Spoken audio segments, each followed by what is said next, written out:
What is up, guys? Karma Medic here, and welcome back to another dose. What do you guys think of my new decorations? Fruit Loops, Cheerios. So today I want to make a really cool video that I'm really excited to make. It's about how to prepare for medical school interview questions. It's something I wished I had when I was applying to medical school and when I was preparing for interviews. So hopefully this helps you. I hope you guys enjoyed this. I'm doing a questions and answers video soon so that you guys can hopefully learn a little bit more about me, about my background, what I like to do, my hobbies, my interests, blah, blah, blah.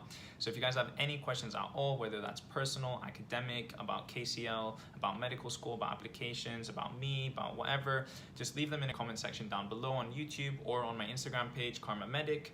And yeah, I'll be answering all those questions in a Q&A video soon. Let's get right into the video. So you've made it to the interview stage of the medical school application process. Hooray, hooray, hooray, congratulations. This is great news for you. Why? Because this is the one opportunity for you to show the interviewers who you are. This is your opportunity to talk about your interests, your hobbies. This will show off your personality, your charisma, your energy, all of that stuff. And this is such a good opportunity to do so. Whether it's MMI interviews or whether it's panel interviews, all of my tips, everything is going to apply to both. Before I even got interviews to medical school, I was already preparing for interviews because sometimes they give you only a week's notice. Sometimes it's usually like 2 weeks, 3 weeks, a month, but sometimes you only get a week's notice and you want to make sure that you are as prepared as can be.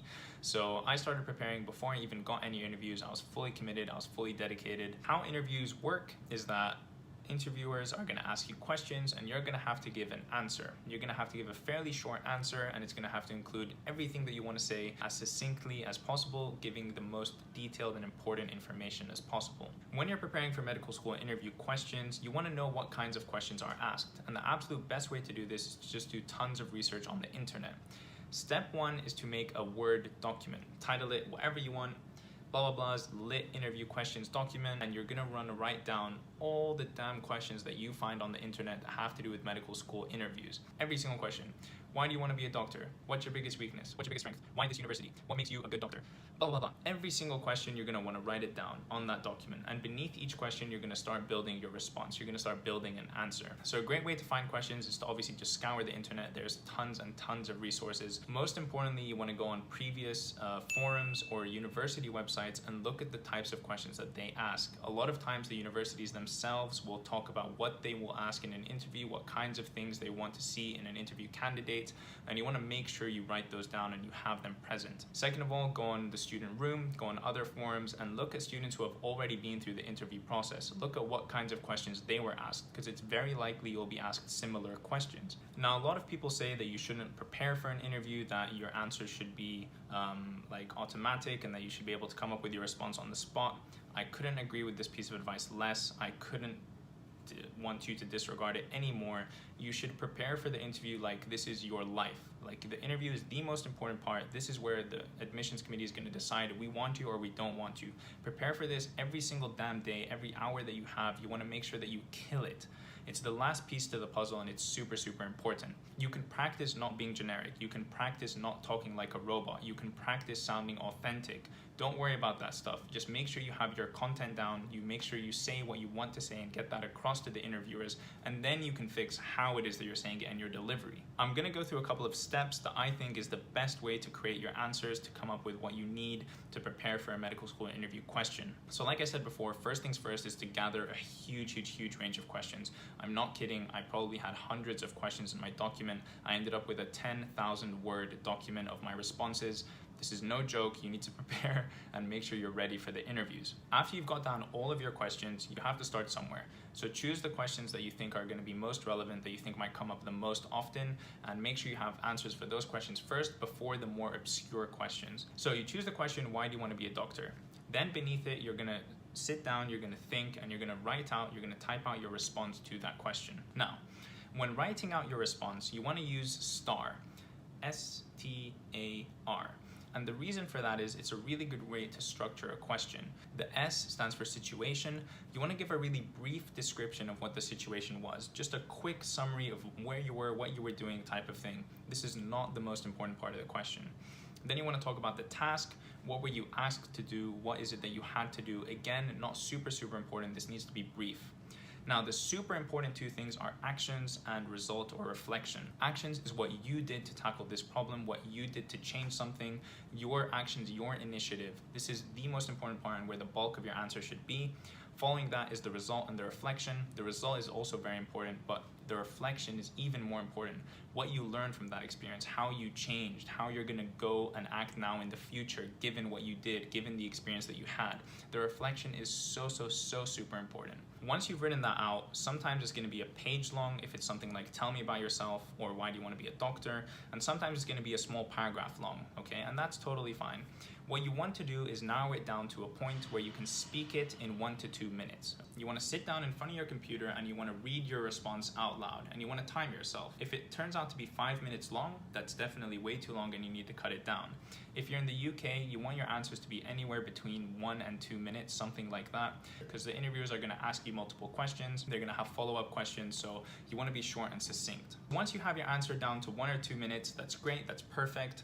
Now you need to practice saying this out loud. First, what I would do is just talk to my computer. I would read out my answer and I would just practice saying it out loud, because I don't know about you, it's different for each person, but for me, this was something that took a lot of anxiety and a lot of obstacle to overcome for me, to be able to say these answers with confidence.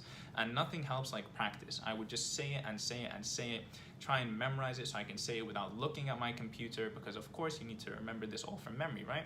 Once I could practice saying it out loud and I was comfortable with the material that I was saying, I would start talking in front of a mirror, this time without my notes, without looking at the computer, purely from memory.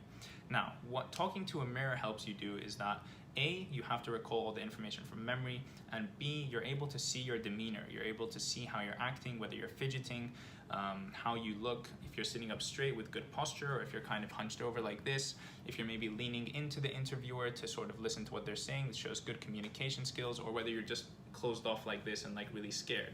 So looking in the mirror can definitely help with that. And something similar to that is recording yourself. Now, some people really like to record themselves, others like myself don't. I found that it just took way too much time to record and then to watch it back and record and then watch it back.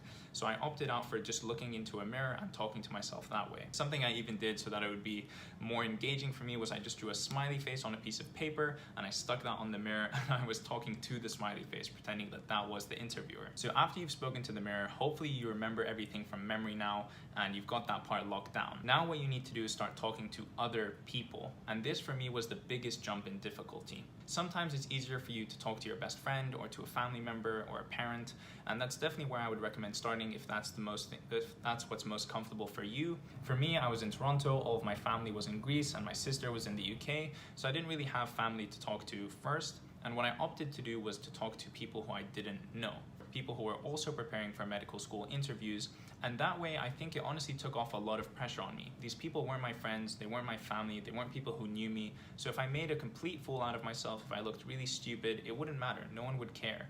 And I think that that's something that helped me get over my initial anxiety of saying my questions out loud to other people. What I did is I met a couple of people who I had never known before in a mock interview practicing session that my university was hosting, and I asked them if they wanted to practice with me speaking their answers out loud. We were a group of 3. 2 people would talk, one would be the interviewer, one would be the interviewee, and the third person would be an objective observer from the outside taking notes.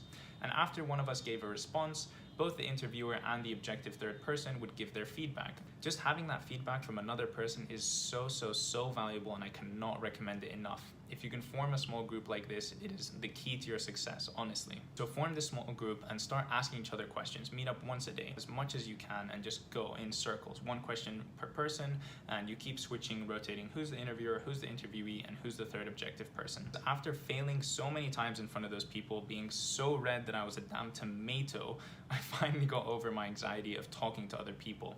And by the time I got to the interview room, once I'd overcome the initial nerves and the initial scariness of the situation, I became so friendly with the interviewers. By the end of it, we were having a totally different conversation separate to the actual interview. So in summary, the first thing you want to do is find a huge series of questions. Then you want to write out your responses to them using the STAR method. After that, you want to practice talking to the computer so that you can narrow it down to 1 to 2 minutes. Then you want to start talking in front of a mirror so that you make sure that that you're confident saying it out loud, and you can start remembering it from memory as well. And after that, you need to talk to another person, another human being. Honestly, it worked really, really well for me, and I think that it's a great adaptable way to practice for interview questions. Adapt it to however you feel is best, but I think it's a really good guideline. I hope you found this video useful. I hope you enjoyed the content, and remember that I'm going to be doing a Q&A soon, so ask me questions down in the comment section below or on my Instagram page, and I'll answer them when I can in the Q&A video. Alright guys, thank you so much for watching. I hope you've enjoyed this. I hope you found it useful, and I'll see you in the next one. Peace.